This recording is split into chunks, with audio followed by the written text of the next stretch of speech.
When it comes to gaming, most gamers want a great TV that maximizes what their consoles can do. In today's tech video, we're going to do a gaming review of the Samsung DU7000.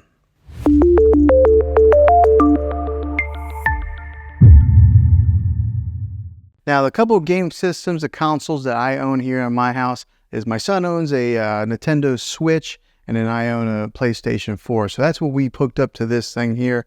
I imagine there's probably not a whole lot of difference whenever you're hooking up like an Xbox or a PlayStation to this thing. But when I've hooked it up to here, it's like it enhanced my gaming experience because I usually play my PlayStation on a 43-inch Samsung TV. And when I hooked it up to the QLED, whoa, it was just like made the details so much sharper, so much darker and lighter.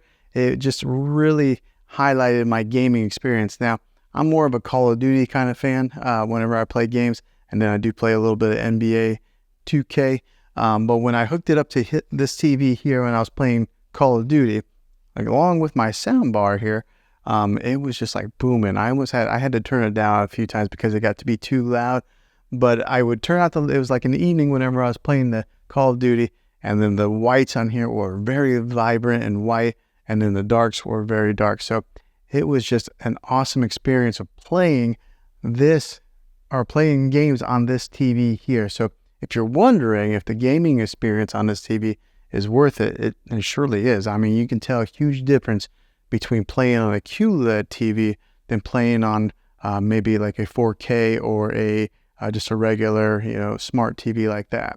Now, seeing is believing, and it's going to be kind of hard to show you the exact specifics, but I'm going to show you gaming on this TV here. So I'm going to be putting in some footage of where I was playing some Call of Duty on this TV. So that way you can kind of get a visual of what it was like. Let's go ahead and put in that footage now.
Now, hopefully you was able to tell how well this TV does with some of those gamings to the different, like the refresh rates of moving from side to side, or the gun and the fast action pace that's in the game. You can see how well it performs with that.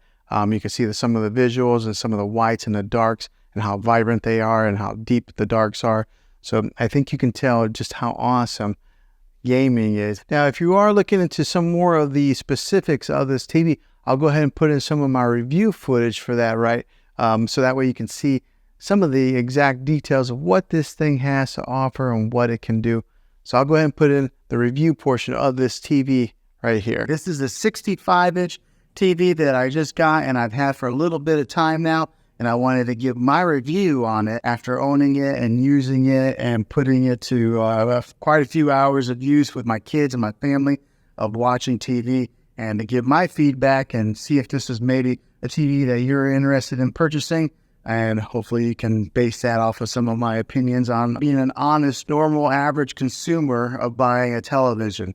Now, I don't work for Samsung. I'm not affiliated with them by any means. So what I'm telling you is all my honest opinion of owning this thing for a little bit of time now. So what I'll do is I'll talk about what I've learned from it, and then I'll talk about more of the in-depth specifics on this TV later on in the video. But as far as owning it for a few weeks now, it's been a great TV. The picture quality is awesome.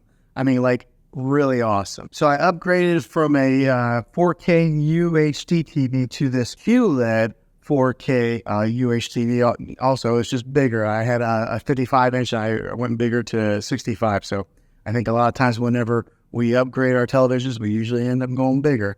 But that's what I did. And I got to tell you, the picture on this, beautiful. It's just awesome. The other day I was watching Endgame on it, and the clarity was so clear. It was almost like they were right there, and I could reach in there and touch them. That's how the clarity is on this. So like right now, I've got a background image on here. This is kind of like their screensavers that they have. Samsung has built in a ton of different kinds of screensavers that you can put on there. So instead of just having like a black picture, whenever you're not watching TV, you can have something that's pretty to look at just like this, and it stays on there for quite a long time. Now, one of the main reasons that I went with the QLED when I was shopping around for televisions, because I had it boiled down to two TVs. I was either going to get the Samsung QLED or I was going to get the LG OLED display, because I think that's what TVs are going to be going to in the future. So I wanted to make sure that I buy a TV that's going to last a while and it's going to be kind of future-proof. Because how often do you buy TVs for your main living room? Is, every so many years. So I wanted to make sure that I got one that's going to last a while, and it's going to be something that's going to be, a good TV for years to come. But the reason that I went with this one, the QLED, was because when it comes to OLED and QLED, if you are in a room that has a lot of natural light, like for this room, for example, I've got a lot of windows over here. There's a couple windows over here. There's a glare that'll be on the TV. The Samsung QLED is better when it comes to glares on a TV than they are with OLED. So that was one of the big reasons that I went with this TV. Also, I am a fan of Samsung. I've had a few TVs of theirs, and they've always lasted a long time versus somebody who maybe had a Vizio or something like that. I had a buddy who had a Vizio and it lasted like a year and it broke on him. My Samsungs have always lasted quite a long time. So they're a trusted brand. They're at the top, they're right there with Sony and LG. And so buying a Samsung QLED was something that I was pretty confident in it lasting for years to come. Now, let me talk about some of the specifics of actually using this thing for a little while. This has what's called Bixby built into it, okay? And anybody has a Samsung device, they're pretty familiar with what Bixby is. But if you're not, Bixby is kind of like Samsung's Siri, like Apple's Siri, or it's kind of like their Amazon Alexa, okay? It has Bixby built in it, so you can talk to this TV and turn it on with the Bixby command. You just say, hey, Bixby. But let me tell you, it's not that good yet, okay? Samsung has some work to do with that. I would have to say that Amazon's Alexa is the leader in the industry when it comes to artificial intelligence and talking with voice commands. Siri works pretty good on my phone.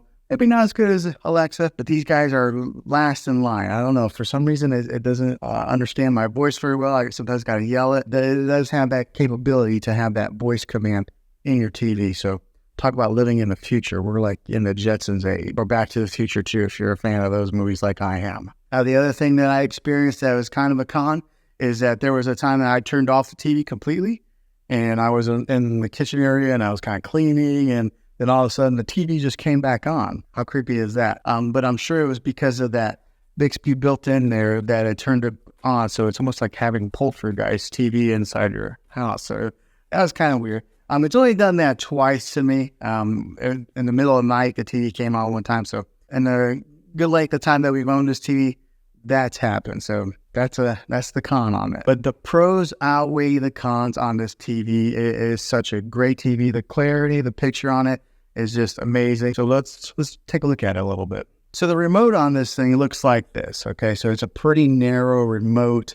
There's not a whole lot of buttons on there, so it's not real daunting. Sometimes you can get a remote that's got so many different buttons on there that you don't really know what to do with, but this is what the remote looks like, and it's kind of shaped like that. So it's almost a little bit narrow to lose into your couch or your recliner, but keep an eye on this bad boy. Now, the great thing with this, it is a smart TV, so it does have its own smart capabilities that are built right into the TV. You don't have to go out and buy an external stick to put in there, another like a Roku device or a Fire Stick or anything like that. Samsung has their own smart technology built into the TV. So when you hit the home button, just like this, it brings up all the different options of apps that you can download on there. And with this being one of the newest TVs on the market, one of the best TVs out on the market, it's got every app that you can pretty much think of. So it's got even Apple TV, which sometimes it's not available on all TVs, but this has Apple TV. It's got your Disney Plus, your Hulu, your Netflix, which are built in. And then also on the remote, it's actually got Netflix right here. It's got Prime Video and Hulu as quick shortcuts that you can press and it'll automatically launch those apps. And along with having all the different apps that you can download, it does have its own like TV platform. So we'll go right here, this little icon. So right there's Disney Plus, Spectrum. That little icon there is kind of like their own built-in platform, and it's got free movies on there also. It's got movies that you can buy. I haven't used it too much because I've always just used our Netflix or our Disney Plus, but it does have that capability in case you buy it and you don't have a subscription to Netflix, Hulu, or any of the other ones. You can watch free movies on their built-in platform. And like I mentioned previously in the video, it's got its ambient mode, so it's got all these different options to select different screensavers on there. So we'll go to the ambient mode screen on this right now. Okay, so it's loading, and then on here on the bottom, it's got different kinds of features. It's got like My Album, so maybe if you want to upload your own pictures to the Samsung platform, you could have your own pictures displayed on here. It's got like artwork. It's got like different kinds of contemporary type of artwork. So it's got so many different features on there. But I kind of like the landscape view, so I've kept that on there for a little while. Every once in a while, I'll change it up. And if you are in the whole smart things platform with the Samsung, it is built right into this TV to where you can control some of your other devices that are in that smart things hub.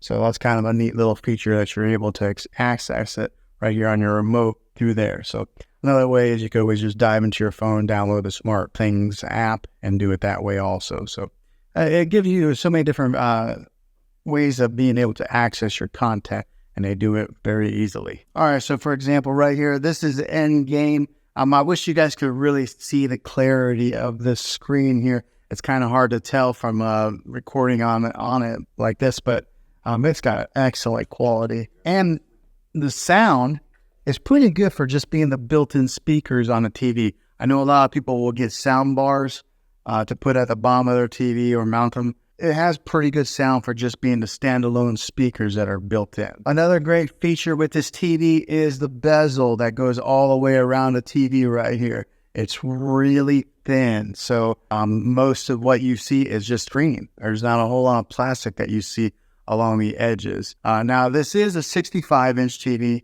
That's what it's advertised at, but I want to put a tape measure on it so that way you guys can see exactly what the exact measurement is of screen real estate that you get. So whenever they say the inches of a TV, you always measure from angle to angle like that. You don't measure across or down. So we're going to put a tape measure on this to see what it measures out to be. All right, so I got a tape measure here. Let's measure it. Okay, so the actual measurement comes to be about 65 3/8. So that's they actually give you 3/8 of an inch extra, so that's pretty good. That's what that measures, the actual measurement of screen real estate on this TV. Now, so that's some of the specifics of being an honest user. Probably a lot of people who are going to watch this video are not really ones that need to dive so much into the technical part of the television. They just want to know some of the main user specifics. So that's what I've experienced so far. For watching this video, guys, this gaming review of this TV here. Hopefully it was helpful to you. If it was, go ahead and throw a thumbs up on this video and go ahead and subscribe to my channel. I make tech videos all the time, and I'd love to have you back on the next one.